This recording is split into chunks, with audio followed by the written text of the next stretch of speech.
말씀은 열왕기상 2장 36절에서 46절까지의 말씀입니다.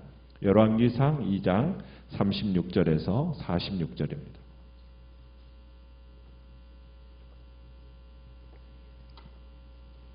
열왕기상 2장 36절입니다. 왕이 사람을 보내어 시므이를 불러서 이르되 너는 예루살렘에서 너를 위하여 집을 짓고 거기서 살고 어디든지 나가지 말라.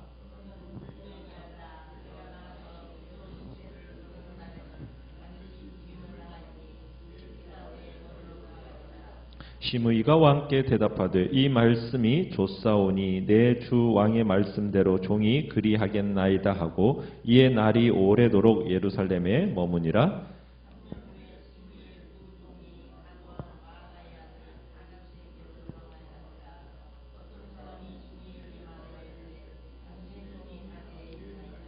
시므이가 그 종을 찾으려고 일어나 그의 나귀의 안장을 지우고 가드로 가서 아기스에게 나아가 그의 종을 가드에서 데려왔더니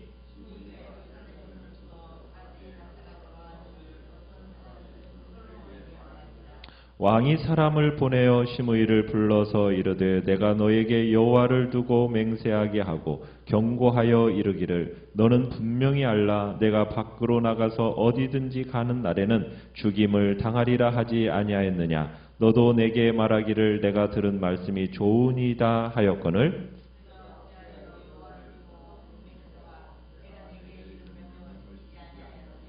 왕이 또 시므이에게 이르되 내가 내 마음으로 아는 모든 악 곧 내 아버지에게 행한 바를 내가 스스로 아나니 여호와께서 내 악을 내 머리로 돌려 보내시리라.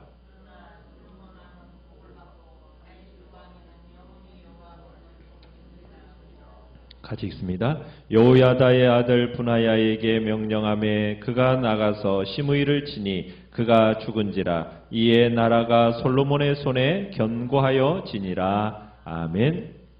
오늘 말씀의 제목은 삶과 죽음의 갈림길이라는 제목으로 말씀을 나눕니다. 시므이라는 사람은 사울 왕과 같은 베냐민 지파 사람입니다. 어떻게 보면 사울파의 대표적인 사람이라고 할 수가 있습니다. 시므이는 다윗이 이스라엘 왕이 되는 것을 못마땅하게 생각했던 인물이에요. 그런데 다윗이 압살롬의 반역으로 압살롬에게 쫓겨서 도망치는 신세가 되자 이 시므이가 다윗에게 어떤 일을 했습니까? 돌을 던지면서 저주를 퍼부었죠. 그때 다윗의 신하들이 이 시므이를 단칼에 죽이려고 했었습니다. 그런데 다윗이 죽이지 못하게 했어요. 하나님께서 시므이를 통해서 자기에게 욕하신다 이렇게 생각하면서 다윗은 이 시므이의 욕을 듣는 것이 마땅하다라고 생각했던 겁니다. 그리고 다윗의 관용으로 이 시므이가 목숨을 부지했던 겁니다. 그러나 다윗은 이 시므이라는 사람이 앞으로도 계속 베냐민 지파와 연락해서 이 솔로몬을 어렵게 할 수 있다라고 생각을 했어요. 왜냐하면 이 시므이는 철저하게 사울파 사람이었기 때문에 이스라엘에게 파벌을 조성할 가능성이 있는 사람이었던 겁니다. 시므이는 어떻게 보면 솔로몬 왕조에게 있어서 여전히 위험한 존재였던 거예요. 그러나 솔로몬은 명분 없이 또 이 시므이를 심판을 집행할 수는 없었어요. 그래서 시므이에게 먼저 확실한 경계선을 그어주면서 경고의 메시지를 줍니다. 자, 원래 시므이의 고향이 어디입니까? 기드론 시내를 건너서 베냐민 지파가 거하는 바후림이라는 곳이 시므이의 고향이에요. 만약 시므이가 그곳에 간다면은 다윗 왕조에 대한 감정이 좋지 못했던 이 베냐민 지파와 결탁해가지고 모반을 꾀할 가능성이 농후한 사람이 이 시므이예요. 그래서 솔로몬은 시므이를 불러서 그의 활동 범위를 제한시킵니다. 솔로몬은 시므이를 통제시키고자 그에게 예루살렘 안에서 집을 짓고 얼마든지 살 수 있도록 합니다. 그렇지만 무엇을 하지 못하도록 얘기합니까? 기드론 시내를 건너서 예루살렘을 절대로 벗어나지 말라 이렇게 명령을 내려요. 만일 어떠한 이유에서라도 기드론 시내를 건너서 예루살렘을 벗어나려는 어떻게 될 거라고요? 분명히 죽게 될 것이라는 경고를 합니다. 그러니까 일종의 자택 감금을 내리고 있는 겁니다. 자, 시므이는 자기는 얼마든지 기드론 시내를 건너지 않고 살 수 있다 싶어가지고 왕이 명령한 대로 따르겠다라고 분명히 약속을 합니다. 이 약조가 뭐가 담보가 된 거예요? 이 생명을 담보로 하는 거지 않습니까? 그런 점에서 시므이도 뭐 그런 생각을 했던 것 같아요. 자신이 다윗의 악행에 대해서 온전히 해결되지 않았던 것으로 그렇게 생각하고 있었던 것 같습니다. 그러니까 시므이 자신도 자기가 한 짓이 이렇게 솔로몬이 주거 지역을 이렇게 제한하는 정도로 봐준 것에 대한 어떤 감사의 마음으로 평생 조심하며 살았어야 해요. 자, 그런데 이 시므이라는 인물이 전에도 그랬듯이 좀 이 사람이 좀 상당히 감정적이고 충동적인 사람입니다. 그러니까 기분대로 내뱉는 경솔한 성격의 소유자였던 겁니다. 그러니까 솔로몬도 그걸 알고 있었어요. 그래서 이 사람이 언제까지 진중하게 이 약속을 지킬 수 없다라는 것을 예상하면서 지금 솔로몬이 시므이에게 이런 제안을 하고 있는 겁니다. 자, 솔로몬의 명령이 떨어진 후에 몇 년 동안은 별 다른 일이 없었어요? 그렇죠. 3년 동안은 별 다른 일이 없이 지나갔습니다. 그러다가 3년이 되던 해에 시므이의 종 몇 명이요? 2명이 가드왕 마아가의 아들 아기스에게 도망가는 사건이 발생합니다. 그 소식이 시므이에게 들린 거예요. 시므이는 이 종들이 어디에 있다는 소식을 듣자마자 어떻게 행동하고 있습니까? 앞뒤 재보지 않고 나귀를 타고 기드론 시내를 건너고 그리고는 그 종들을 끌어왔습니다. 이 당시에는 종들이 도망치면은 끝까지 따라가서 잡아와서 아주 심하게 처벌했던 것이 관례였어요.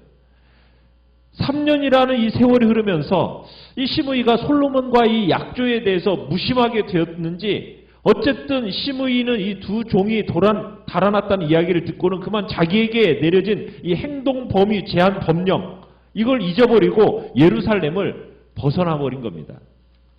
자, 시므이는 종들이 잘못했기 때문에 그들을 붙들어 오는 것이 마땅하다, 옳다 이렇게 생각했던 거죠. 그러나 여러분 종들의 잘못보다도 더 심각한 것이 뭐였습니까? 왕에게 자기가 했던 일은 생각지도 않은 거예요.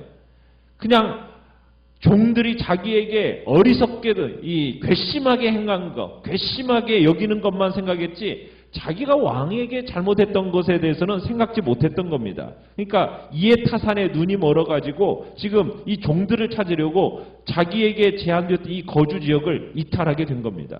자, 그런데 이 시므이의 행동이 일거수일투족 솔로몬의 이 비서실들이 이렇게 촉각을 곤두세우고 있었거든요.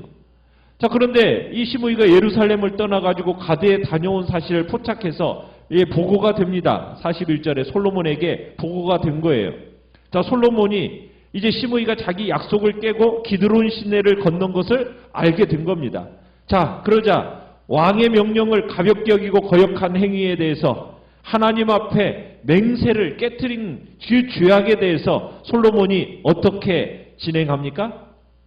결국 46절에 가보면은 지체 없이 시므이를 잡아들여 가지고 하나님 앞에서 맹세한 것을 깨트린 이 죄악에 대해서 약조를 상기시키면서 처형을 해버립니다.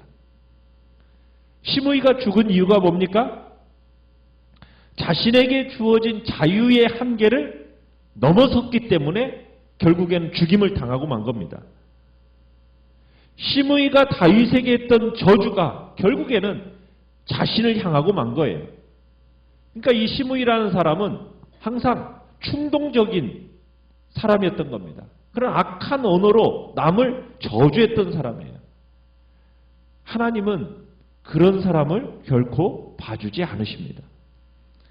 자, 악한 자의 특징은 뭐라고 할 수가 있느냐? 끝까지 겸손하지 않았다는 거예요. 끝까지.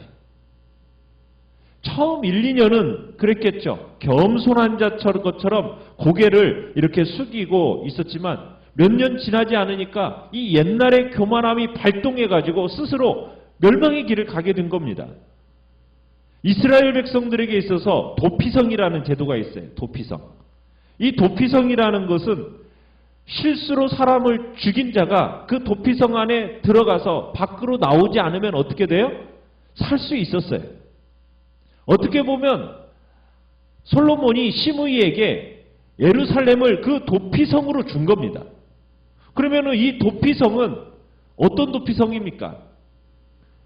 참 도피성 중에서도 최고의 도피성 아니겠습니까? 예루살렘을 거주 지역을 딱 한 개에서 준 최고의 도피성인 거예요. 그런데 이 시므이가 자기 죄는 생각하지 않고 누구의 죄만 생각한 겁니까? 종의 죄만 생각하고 이 도피성을 벗어났고 그 결과가 죽음이라는 그 심판으로 이어지게 된 겁니다. 하나님께서도 우리에게 주신 어떻게 보면 정해진 넘지 말아야 할 영역이 있어요. 물론 자신의 범죄형에 대한 징계로서 예루살렘을 넘어가지 말라는 이 명령을 받았던 시므이와 지금 주님의 사랑 안에서 그분의 계명을 지켜야 하는 우리의 상황은 다르죠. 그러나 우리도 역시 주님의 그 명령 가운데 넘지 말아야 할 영적인 선이 있는 겁니다. 영적인 구역이 있다라는 거예요. 그 사실을 우리들이 기억해야 돼요. 왜? 그것이 우리가 주님을 경외하고 그분의 계명을 따르는 방법이기 때문입니다. 자, 그렇게 해서 이제 46절 끝에 가보면 이해하면서 나라가 어떻게 됐다고 얘기하고 있습니까? 솔로몬의 손에 견고해졌다 이렇게 얘기하고 있어요.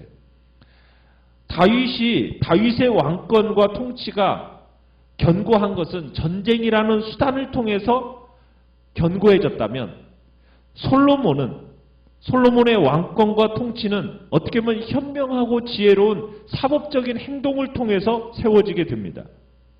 그러니까 이스라엘의 어떤 복지와 안녕이라는 것은 다윗이 어떤 공을 했느냐, 어떤 전사로서의 재능이 발휘되어졌다면 이 솔로몬이 이스라엘의 복지와 안녕을 위해서 공헌한 것은 행정적인 재능을 통해서 된 겁니다. 우리가 지금 아도니아로부터 시작해가지고 아비아달, 요압 그리고 오늘 시므이에 이르기까지 이 솔로몬이 그들을 다루고 있는 방식을 보면은 솔로몬의 행정적인 이 재능이 부각되고 있음을 우리가 보게 되는 것입니다. 참 우리는 이 시므이의 최후를 보면서 참 우둔한 사람이다. 자신의 감정, 자신의 행동 이걸 절제하지 못하고 충동적으로 움직이다가 결국에는 사고를 낸 거예요. 혼이 나고도 제대로 회개하지 못하고 제대로 반성하지 못하고 스스로를 고치지 못한 그리고 악을 되풀이하다가 결국에는 화를 자초한 인물이 바로 시므이인 거죠.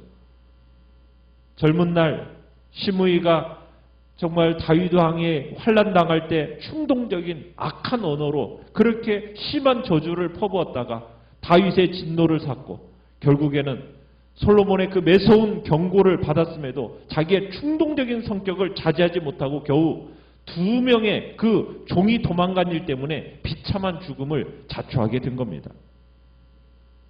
확실한 회개, 확실한 돌아섬이 없으면요. 이게 결국에는 그 자기의 죄를 제대로 회개하지 않으면 이런 비참한 일들이 벌어지는 거죠. 우리는 주님 앞에서 정말 회개하되 우리의 심령 깊숙이까지 정말 성령이 들어오셔서 만지시고 우리의 심령을 고칠 수 있도록 우리 자신들을 내어드려야 됩니다. 그렇지 않으면 더 심한 재앙의 길로 들어설 수가 있다는 거예요. 어떻게 보면 지금 솔로몬에 의해서 숙청을 당한 이 사람들은 모두 이스라엘 안에서 중요한 사람들이었어요. 그렇지만 교만한 사람들이었습니다. 솔로몬의 대적자들은 자신의 그 불행한 종말의 씨앗을 뿌렸고 그리고 그 열매를 스스로 거두어들이게 된 겁니다. 만약 아도니아가 조용히 있었더라면 어땠겠어요? 솔로몬이 아도니아를 처형했겠습니까? 그러지 않았죠. 솔로몬이 요압을 불러서 그 죄악을 묻기 전에 먼저 요압이 자신의 죄악을 회개했더라면, 솔로몬에게 용서를 구했더라면 솔로몬이 그를 처형했겠습니까? 시므이가 솔로몬이 제시한 약속을 그대로 지켰더라면 이런 불행한 일을 당했겠습니까? 결국에는 시므이는 솔로몬이 제시한 약속을 그대로 지키지 못하고 자기에게 주어진 그 자유와 한계를 넘어서 버렸기 때문에 결국에는 죽임을 당한 겁니다. 어떻게 보면은 그들의 불행한 종말이라는 것은 그들 스스로가 거둬들인 결과라고 할 수가 있는 겁니다.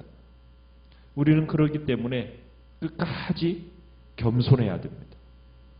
자신의 한계를 지킬 줄 알아야 됩니다. 다른 사람을 포용하고 받아들일 줄 알아야 됩니다. 끝까지 하나님 앞에서 그럴 때 귀하게 사용될 수 있는 겁니다. 오늘 한 날도 하나님의 말씀을 온전히 따르는 데 있어서 걸림돌이 되는 요소가 있다면 그 모든 것들을 가지치게 하면서 잘라내고 정말 주님 앞에서 겸손하고 나의 한계를 지키며 나아갈 줄 아는 그런 복된 자리에 서겠다고 이 시간 주님 앞에서 결단하며 나아가시길 바랍니다. 말씀을 생각하면서